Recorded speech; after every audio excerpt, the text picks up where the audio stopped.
Tonight we begin with China. The big headline is their economy. It is under pressure. Growth is slowing down. Exports, manufacturing, property, retail, all key sectors are underperforming in China.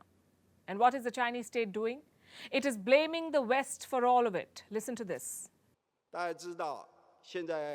As you know, some in the West are hyping up the so-called cutting reliance and de-risking. These two concepts, to a certain extent, are a false proposition. De-risking is a false proposition, he says. Li Qiang is attacking the West. He's the Chinese premier. And he says the West is pushing the agenda of decoupling. That's the plan to move away from Chinese factories, the plan to develop alternative supply chains. The world is working on it, and of course, Beijing doesn't like it. Li was speaking to international investors, and it sounded like a desperate attempt to win them back. But this is just the facade. Behind the scenes, China is pressing the panic button. Emergency interventions have been ordered. Crackdowns have begun. As the numbers paint a dismal picture, China is trying to take control of the narrative. Let me show you the latest. There was a sell-off today. China state banks sold their dollars. They sold US dollars and bought more of the Chinese currency, the yuan. You can call it a currency swap of sorts. How does it help?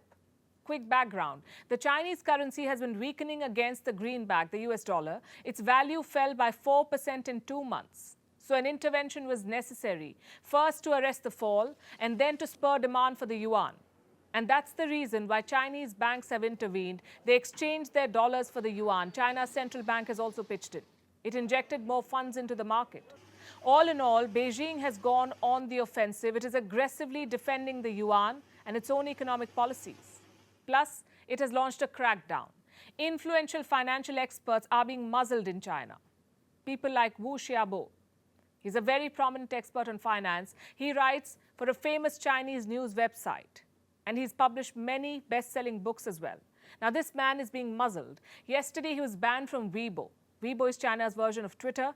Wu had almost 5 million followers on this platform. And now he's been banned, and his recent posts have been deleted. Now, we cannot pinpoint on the exact trigger for the ban, but we can tell you that Wu's suspension is part of a bigger crackdown. Recently, a top data provider was also suppressed. I'm talking about a platform called the Wind Information Company. What did they do? They published data on Chinese markets. Investors outside China relied on this platform to make their bets. But suddenly, Beijing has cut off access, so overseas clients could not get data from this company. The clients began looking for alternatives. They turned to experts like Wu for insights on the Chinese economy. They wanted to understand what's going on in China. And now Beijing is going after these experts too. This is a clear signal. China wants to control the messaging. It does not want any bad news to go out. But it may be too late for this, because leading experts the world over have already made up their minds. Yesterday, we told you about the S&P report. S&P is a global ratings agency, and it has slashed China's growth forecast from 5.5% to 5.2%. Other Wall Street banks are also pessimistic, like Goldman Sachs. They've downgraded China. Earlier, the estimated growth was 6%. Now the forecast is 5.4%, according to Goldman Sachs. And what does this bank say about China's economy? It says the economy looked strong after reopening, but the recovery has now, quote-unquote, fizzled out. Calls for a stimulus are intensifying in China. Experts say Beijing should pump money into the economy to revive it. And these are not just outside experts. These are also people who work for the Chinese state. People like Ning Jize. He's a senior official and a member of a top political advisory authority. Let me quote from what he said. It is better to introduce measures sooner rather than later. The question is Beijing listening?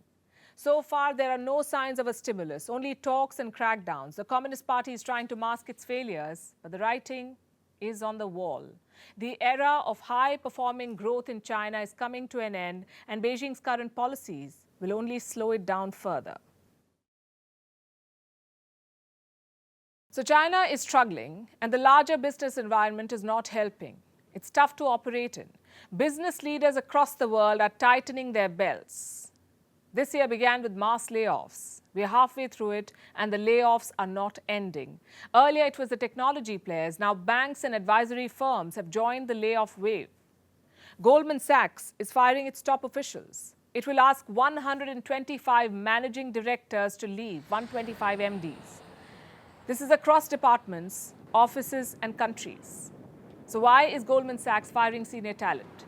Because they're unable to generate new business. Reports say the company has faced a deal slump, so 125 managing directors have been asked to go. What's the overall situation like? Well, bad, to put it mildly.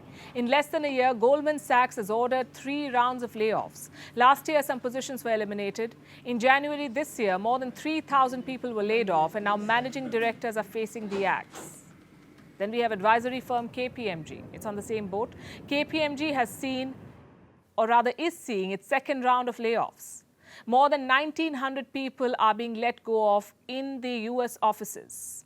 4 months back, they laid off some 700 employees. Third on the list is brokerage firm Robinhood. They too are slashing jobs. 7% of their full-time staff is set to leave, 7%.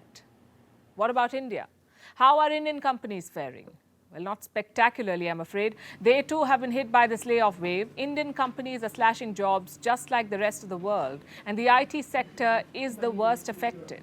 So far in this financial year, almost 5,000 people have lost their jobs.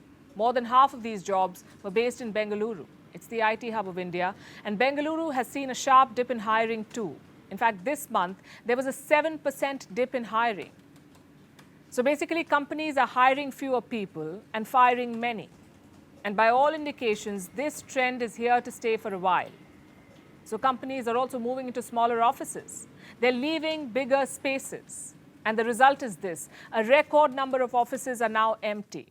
In the US, office vacancies have touched the 20% mark, meaning 1 in 5 offices is vacant. In cities like San Francisco, Dallas, and Houston, vacancy rates are as high as 25%. In London, about 14% of the city's floor space is empty, 14%. In Hong Kong, about 13 million square feet of office space is vacant. These numbers could get bigger. More companies want to shrink their office spaces. Earlier this month, a global survey came out.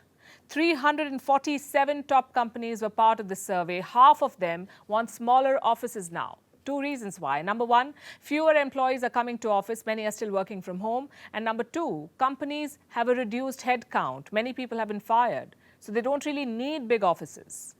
Now, this has led to a new problem: bank defaults. Landlords are unable to pay their debts. Defaults in commercial real estate is on the rise.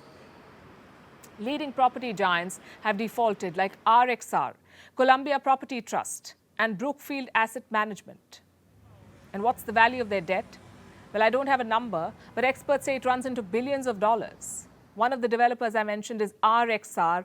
Earlier this year, its chief executive spoke out. He said they're unable to lease some of their properties, so they're resorting to some extreme measures. In fact, let me quote from what the CEO said back in the month of February.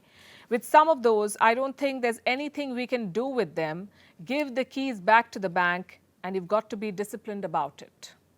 And that's what they did. Handed the property over to the bank. Last month, they gave up a 33-story office building in Manhattan.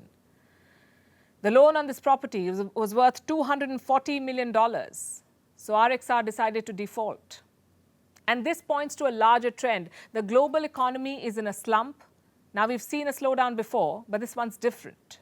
It comes after a life-altering pandemic. It may change our jobs and our offices irreversibly. Our next story is about cricket. Excitement is in the air. India is set to host the World Cup. The schedule has been released, and the big headliner is the India-Pakistan match. It will be held in the Narendra Modi Stadium in Ahmedabad, the first time in 7 years that India will be hosting Pakistan. And if social media is to be believed, it's not something that Pakistan is looking forward to. Regardless, one can expect all eyes glued to TV screens on the 15th of October when India and Pakistan clash on the field. Now, to give you an idea, in 2019, the India-Pakistan World Cup match drew 273 million viewers. But you see, this is merely a mega clash in terms of optics. On the field, India is far superior than its neighbour. After all, Pakistani cricket has a long list of problems, including a complacent board, coaching concerns, and feuds between players. But optics or not, cricket for this subcontinent is more than a sport. It's also an overwhelming emotion, and often a story of sheer grit, of rags to riches. But we're not talking about India and Pakistan tonight. We're talking about Britain, the birthplace of cricket. In the early 18th century, it was a sport created for rich white landowners, codified to allow them to bet against each other, and exported around the world, usually at gunpoint, with the promise of civilizing so-called savage people. So surprise, surprise, that English cricket is no great equalizer. It's still not as progressive as many would like to believe. And England seems to have woken up to this fact, finally, thanks to a painfully frank wake-up call, a line in the sand, a humiliation. I'm talking about a report released by the Independent Commission for Equity in Cricket. It's a damning critique of British cricket, one of the most devastating ones so far. It draws on evidence from more than 4,000 sources, from players, coaches, administrators and fans. It looks into discrimination in the English game, and based on the survey, the report has documented inbuilt prejudice, laying bare the game's failings. It talks about a smorgasbord of problems, which are not limited to a few bad apples, not confined to pockets, but all pervasive. This report says racism is entrenched in cricket. It affects 87% respondents of Pakistani and Bangladeshi heritage, 82% people of Indian heritage, and 75% of black respondents. And this discrimination affects the power structure within the game, where white male captains, coaches, chief executives and board chairs hold all the power. Let me give you some examples. South Asians make up 28% of the game's recreational pool, but only 2.8% of the sport's executive level positions. And that's not all. The report also says that English cricket is deeply sexist and elitist. In 2021, 58% of England male cricketers were privately educated, compared to 7% in the population at large. And these facts are incriminating, but they aren't new or hidden from plain sight. For years, critics have pointed them out. So why don't we see a change? For starters, the complaint system is confusing and defensive. So most victims suffer in silence. Also because these problems are not limited to cricket. They're rooted in our social fabric across the world. And we are no woke crusaders. But when a sport that should be a uniting force is cultivating an unsafe environment for thousands, it may be time to hold a mirror to that sport. Because the time for squeamishness is past. And if a diagnosis can be the first step of the treatment, this sport of cricket may just get its long-awaited level playing field.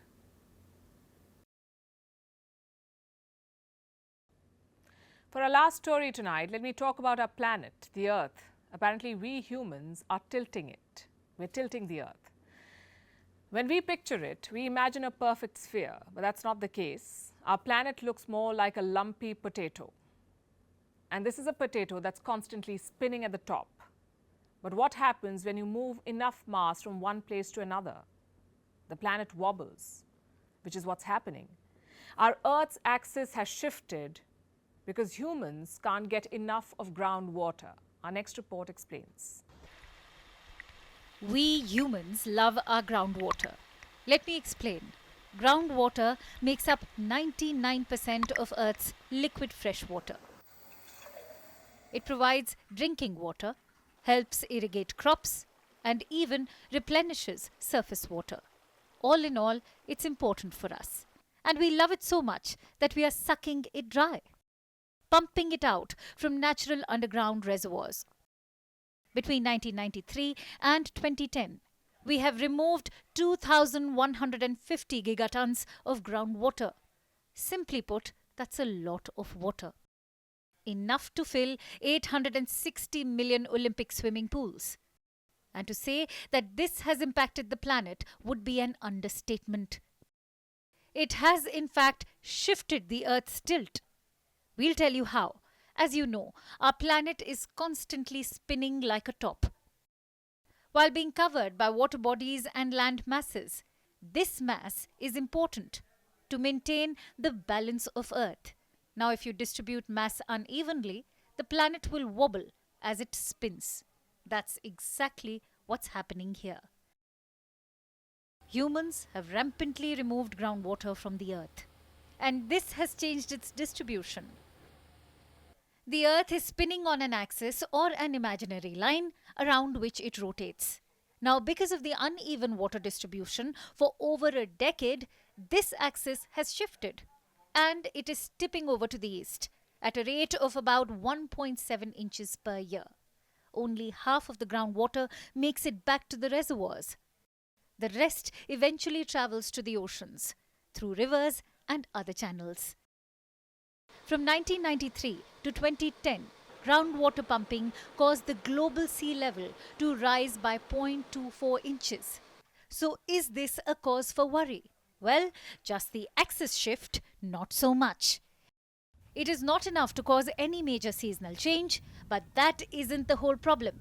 The issue occurs due to rise in sea levels. Seas are predicted to rise a foot by 2050. The oceans rose more than twice as fast in the past decade than it did between 1993 and 2002. Last year was a new high, and it is no coincidence that the past 8 years were the warmest on record. After all, sea level rise is one of the most severe consequences of climate change. And the speed at which this is happening is only accelerating. And you know what this means? In the coming years, millions of people are going to be displaced. Whole cities face the threat of sinking. With Lagos, Bangkok, Mumbai, Shanghai, London, Buenos Aires and New York topping the list. And there will be more storms and flooding. Water is a human right and a common development denominator to shape a better future. But water is in deep trouble. We are draining humanity's lifeblood through vampiric overconsumption and unsustainable use, and evaporating it through global heating. We've broken the water cycle, destroyed ecosystems, and contaminated groundwater. We all know it. We all feel it. Now it's the time to rise above our partial and sectional interests, see the big picture, and get moving. We need to invest in water infrastructure, including water storage, treatment, and distribution systems. Water management systems need to be built based on our needs, appropriate for our small scale and low population numbers, and appropriate to avoid damage to our ocean ecosystems. So while the Earth shifting it still sounds fascinating and only mildly scary, climate change is real and happening. And you can't ignore that sinking feeling. So it's time to focus on the big picture. And now it's time for Vantage Shots, images that tell the story. Thousands marched in North Korea's anti-US rally to mark the anniversary of the Korean War. A massive blaze engulfed a residential tower in the United Arab Emirates.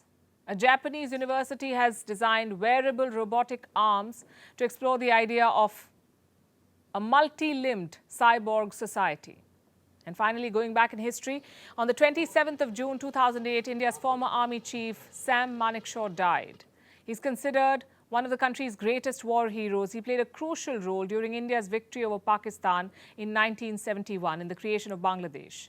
We're leaving you with these images. Thanks for watching. We'll see you tomorrow.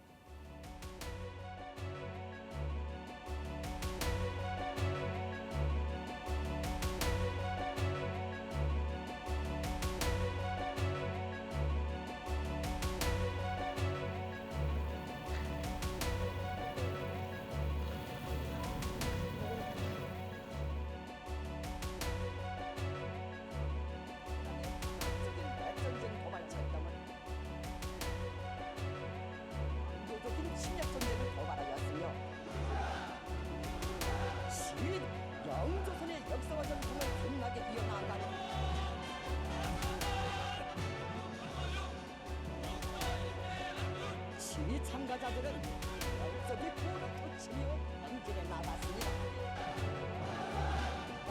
최악의 총본살인 미국이라는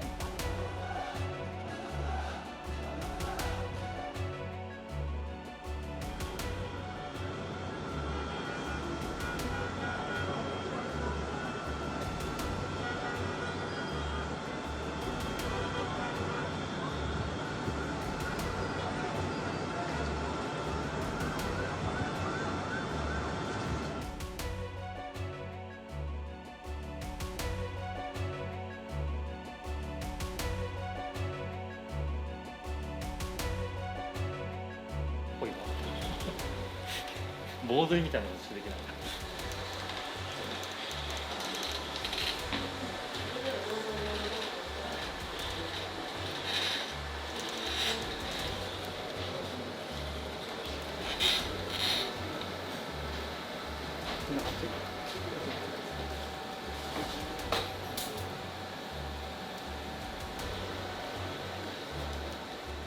うん。